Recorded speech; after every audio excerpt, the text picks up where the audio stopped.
Good morning and welcome everybody to Nomad, the World is My Beat. I'm British journalist Liza Foreman, and in this episode I'm taking you on an 8,000 kilometre round trip from Paris, starting at Le Meurice Hotel, to Dakhla, a hipster kitesurfing town in the south of Morocco. I'm sitting here today inside the bar of the legendary French hotel Le Meurice, which was one of the first luxury hotels to welcome guests to Paris. And I've come back here 6 months after I embarked on an epic trip from Paris, starting at Le Meurice, going to Dakhla, which is a kite surfing town in the south of Morocco. It was an 8,000 kilometre trip there and back, and I did all of it without taking a flight.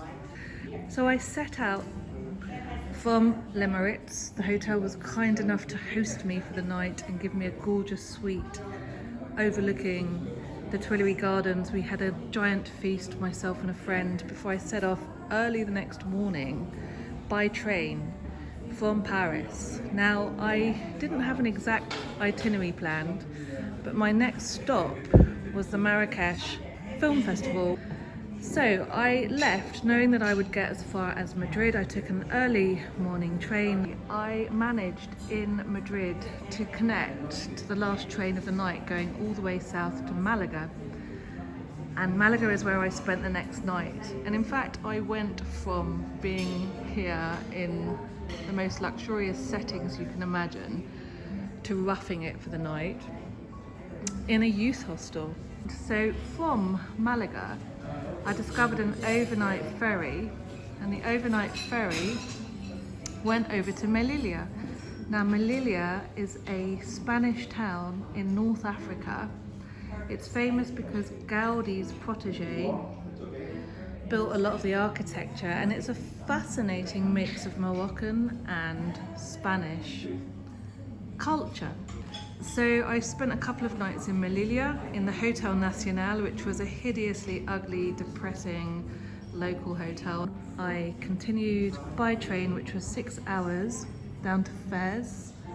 Continued from there to Marrakesh, had a blast at the Marrakesh Film Festival. I've become a regular guest at the Marrakesh Film Festival, which is my favourite film festival for many reasons. Not only is Marrakesh absolutely blissful in December, add to that the Moroccans know how to do hospitality and take care of you, but the access you're given to talent is really unprecedented. There was a petition going around in Cannes this year because journalists couldn't get access to talent, but I love Marrakesh for that reason too. I've interviewed Tilda Swinton in the gorgeous La Mamounia Hotel Gardens, and I have interviewed Elie Suleiman and Priyanka Chopra. During the film festival, I stayed with the other journalists in footballer Cristiano Ronaldo's luxury Pestana C7 hotel.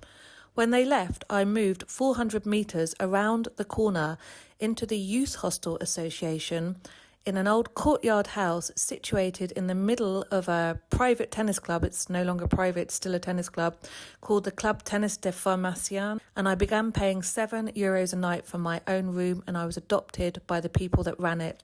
From there, I decamped. I went to stay at the Park Hyatt in Palmeraie as a journalist, as a guest. Beautiful.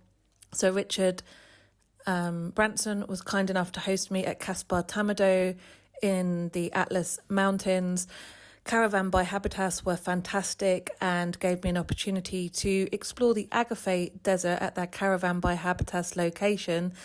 And they gave me the willpower to undertake the 24-hour bus journey that followed down to Dakhla, the kite surfing town in the south of Morocco, by also hosting me right up to Christmas Day in their Caravan by Habitas Dakhla location. Over the years, I've gone back again and back again and back again, and I've made great inroads and great friends. That includes people like the fashion designer Randall Bachner, who started out as a fashion photographer in New York but has a label called Marrakesh Life, in which he has recreated basically a more contemporary version of Moroccan fashion using traditional artisans and materials.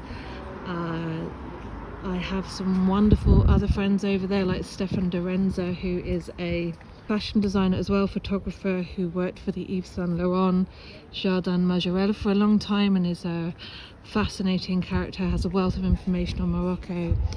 I've got to know more recently Laurent Cohen, a former Swiss banker who invested his entire life savings in creating a music retreat outside of Marrakesh, which is one of the most exquisitely landscaped places you've ever seen. It's called The Source. I've reported on Morocco from every angle possible. I reported on the former Empress of Iran's home one time and was given the tour of Morocco by her tennis coach.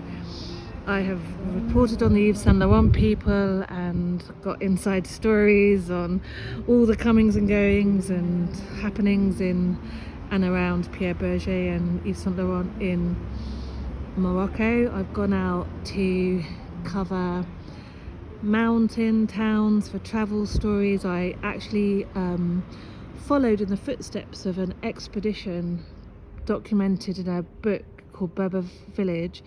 The expedition was undertaken just as Moroccan independence was declared in 1956, I believe, by a group of undergraduates from Oxford University. Spent a couple of nights in downtown Dakhla and then decided to take the bus back to Marrakesh. Took the train back up to Tangier, which has become an absolute hotspot for people that like off the beaten track discoveries. Took the boat over to Tarifa in Spain, and from there it was back through Gibraltar to get some tea bags, into Malaga to take the train back to Paris, where I am now. So I probably would live in Marrakesh. It touches me that deeply.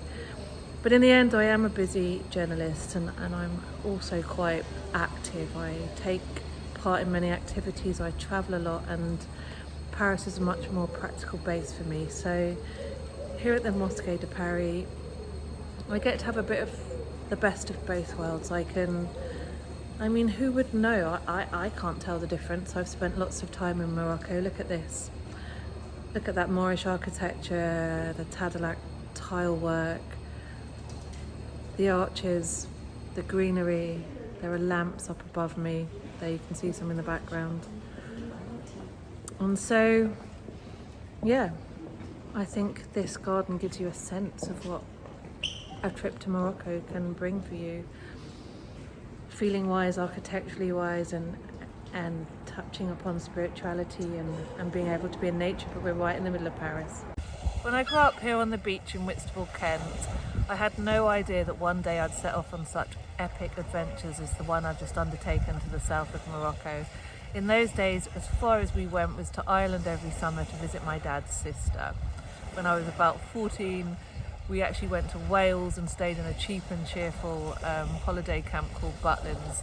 And a couple of times I think I went to as far as Paris on school trips, but that was it. So I didn't have a roadmap that showed me how my life would turn out. I'm glad it turned out the way it did, and I also didn't have a roadmap when I set out on this trip.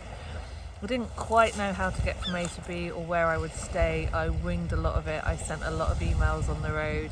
I spent a lot of my long train journeys, so long as I had battery, researching on booking.com and on Trainline to get to where I was going, and working with local apps in Morocco like InDrive for taxis and some other apps that I found for buses. So I've compiled a document at the end of this show containing details to some of the gorgeous hotels I stayed in and some suggestions for apps to help you with planning. And I also didn't do a trip in which I stopped off at every place en route. I savoured some of the destinations that I found most interesting, specifically Marrakesh, which I could visit endlessly.